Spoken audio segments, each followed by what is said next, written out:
Salut peuple de Dieu, moi c'est l'apôtre Christo Dianzeza, le pasteur président de l'Assemblée des Moutons de la Restauration.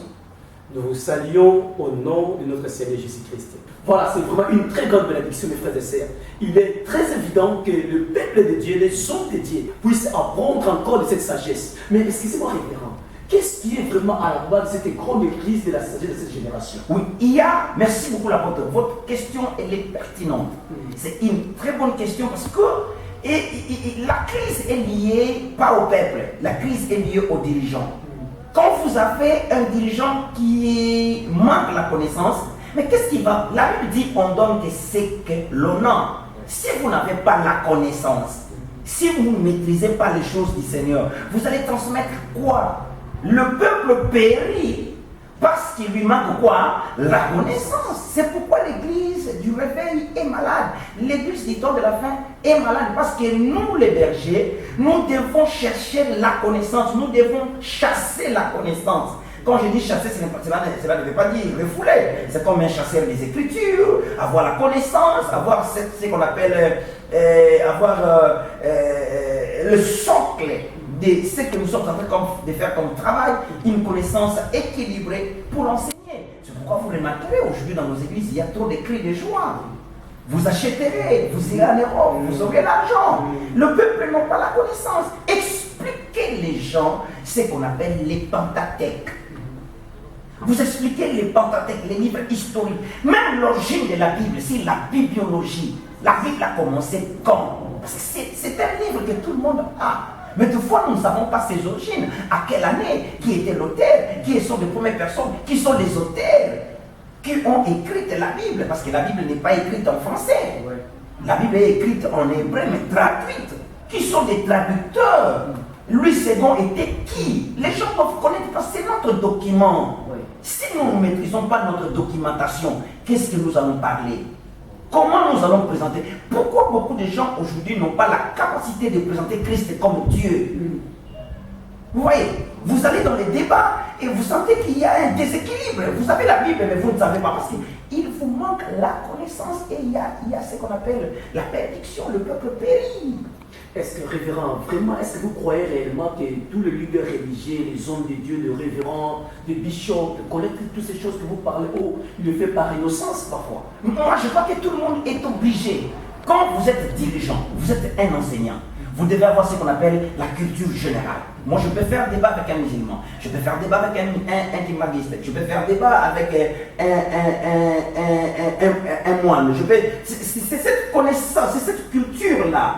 Vous comprenez? Avoir beaucoup de plateformes et de connaissances en soi fera ce que vous puissiez défendre, ce que vous avez, ce que vous... Moi, je crois que, et pour la première fois en Jérusalem, il y a eu débat entre les apôtres quand le Saint-Esprit est descendu chez Corneille. Oui. Et les apôtres ont dit à Pierre, tu n'as pas le droit de leur donner les dons du Saint-Esprit. Pierre a dit, qui suis-je moi? Qui suis-je moi de donner à ces gens les dons du Saint-Esprit? Oui. Si ce n'est qu'il a pris à Dieu de le faire à ces païens pour que les salis entrent aussi dans leur camp. Oui. Vous voyez? Donc, moi je crois, et mon apôtre, la connaissance, on doit la chercher et on doit en avoir pour que la sagesse soit notre force. On doit enseigner à l'église des choses qu'il faut. Il est temps, à ces temps de la fin, qu'on mette fin avec des encouragements, avec la motivation. Tu achèteras, tu feras ceci, tu construiras. Les apôtres n'ont pas prêché comme ça. Les apôtres ont prêché en touchant Abraham, en touchant Sarah, en touchant qui est encore la maman d'Agar, la maman d'Ismaël, et en l'expliquant, en touchant Jacob avec ses 4 femmes. Ils expliquent prophétiquement par rapport à notre temps. Oui. Vous comprenez? Oui. Ils expliquent Rachel et Léa. Rachel est telle, Léa est telle. La manière de prêcher pour que la connaissance soit le partage des enfants de Dieu et que les enfants de Dieu subissent ce qu'on appelle la lumière. S'il n'y a pas la lumière, c'est les ténèbres. Et les ténèbres, c'est la mort, c'est le chaos. Révérend, Partant de votre intervention, je vois et je crois vraiment que vous parlez de la sagesse comme étant une source divine. Ok. C'est Dieu même qui est l'auteur de la sagesse depuis le commencement. Ok. Je veux dire, j'ai vu encore le fils d'Azaph, quand je voulais dire qu'ils vont faire une chanson tout à fait sur ce que Dieu a fait, et Ok. témoigner plus de la sagesse. Ok. Et j'ai vu encore là où Dieu a parlé à Daniel. Ok. Oui, prenez ceci, scellez-les, écrivez-les Jusqu'au temps de la fin. Jusqu'au temps de la fin. Ah. Maintenant, qu'est-ce qu'un homme peut faire pour avoir acquis cette sagesse? Faut-il prier, chercher la face de Dieu? Et qu'est-ce qu'un homme peut faire pour avoir acquis cette sagesse? Et moi, je crois, l'apôtre Christ, votre question, elle est réfléchie, c'est une bonne question. Mais moi, je crois que la sagesse, on l'acquiert. La connaissance, on la cherche. Et la prière ne peut pas être exclue dans notre monde. Si nous excluons la prière, donc nous ne sommes pas avec Dieu. Moi, je crois que la première des choses que les enfants de Dieu doivent faire en disant Seigneur, j'ai besoin de la connaissance. Je vais apprendre. Dirige-moi pas, que j'aille vers la personne qui a la connaissance auquel je vais acquérir. Et nous, les ministres de Dieu, nous savons que nous avons le droit d'enseigner. La Bible dit, mon peuple serait enseigné par moi-même. Pourquoi Dieu dit ça? Parce que le peuple doit acquérir la connaissance. S'il n'y a pas d'enseignement, il n'y a pas la connaissance. Vous voyez, il n'y a même pas le goût de lire la Bible. Les livres saints de Dieu, mais nous la lisons. Et moi d'ailleurs, laissez-moi te faire rire. Un ami pasteur m'avait dit l'autre jour, il a dit, moi quand la nuit je n'ai pas sommeil, si je vais dormir, je prends seulement la Bible, j'ouvre la Bible. Quand je lis seulement les premiers versets, je vais dormir. Donc lui dit que la Bible donne sommeil. Je dis, nom de Dieu. Vous comprenez? Ouais. Quand déjà la Bible devient un somnifère, ça devient un problème. Oui, donc la connaissance, mon apôtre, vous la cherchez par la prière et vous allez à l'église, vous allez vous demander, vous lisez. Quand vous lisez la Bible et que vous arrivez dans un coin où vous êtes bloqué, allez aux aînés, posez la question aux aînés et vous aurez la réponse. Dès que vous avez la réponse, ça demeure en vous. Oui. Beaucoup de gens, beaucoup de générations seront sauvées en vous. C'est ce que Azaph est en train de dire.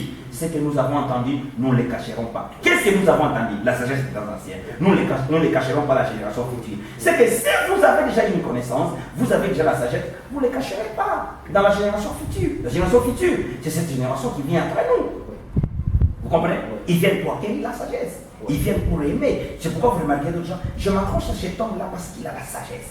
C'est pas l'argent qui le fait approcher, mais c'est la. Donc la sagesse, c'est comme un courant, c'est comme l'aimant qui attire. La sagesse, c'est l'onction. Permettez que je le dise ainsi. La sagesse, c'est l'onction qui attire. Celui qui a la sagesse, il a l'onction. Il attirera les gens vers lui. Et pas seulement les gens s'attirera l'argent, s'attirera le divertir. Parce que c'est l'onction. La sagesse est divine. Ça vient de Dieu et elle attire toutes choses. Gloire à Dieu. Oui, mes téléspectateurs, je crois que vous êtes vraiment bénis et nous aussi nous sommes vraiment bénis. Alors, excusez-moi, révérend, est-ce que, partant de tout ce que vous parlez de la sagesse, pouvons-nous comprendre réellement qu'est-ce qu'est réellement la sagesse dont vous parlez? Parce que je sais parfois, l'humanité aussi, on a l'impression de voir la sagesse. Parce que, à mon avis, je crois, la science enseigne aussi la sagesse, l'humanité aussi enseigne la sagesse, et nous, comme étant l'Église, vers le temps de la fête, qu'est-ce que la sagesse représente pour nous? Oui, la sagesse représente beaucoup de choses. Il y a une écriture qui m'échappe, l'apôtre Paul dit, les Grecs cherchent le miracle. L'apôtre Christ, il y a un verset qui me vient en tête dans 1 Corinthiens, chapitre 1. Écoute le premier verset. C'est prédication de l'apôtre Paul a émerveillé et va nous aider même à conclure sur la sagesse. Écoutez ce qu'il dit. Dans le verset 18. 1 Corinthiens chapitre 1 verset 18.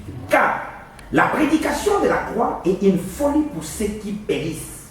Oh, mais pour nous qui sommes sauvés, elle est une puissance de Dieu. Le verset 19. Aussi-il écrit de détruire.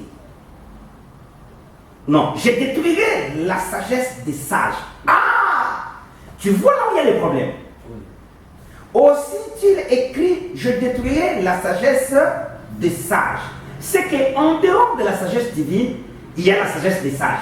Cela veut dire la science. Il y a la sagesse de la science, acquérie par la connaissance et de recherche personnelle. Mais il y a aussi une sagesse qui est la sagesse divine. qui vient de Dieu, elle est divine. Alors écoutez. Et j'en ai attiré l'intelligence des intelligents. C'est là où nous parlons des philosophes. L'intelligence de la philosophie, la science. Il détruira l'intelligence des intelligents. Écoutez le verset 20. Où est le sage? Où est le scribe? Le scribe c'est qui? Le sage c'est qui? C'est celui qui aime la démonstration. 1 plus 1 égale 2. Les éléments qui sont dans l'ensemble A, ce sont les éléments qui sont dans l'ensemble B. Vous mettez une flèche. Donc ça démontre. Les scribes et tous ces gens, ce sont des gens qui aiment la démonstration. Sans la démonstration, il n'y a pas la foi. Or, nous, dans la foi, dans la sagesse divine, nous croyons sans avoir vu. Heureux ceux qui ont cru sans avoir vu. Mais les scribes, et ils aiment la démonstration. S'il n'y a pas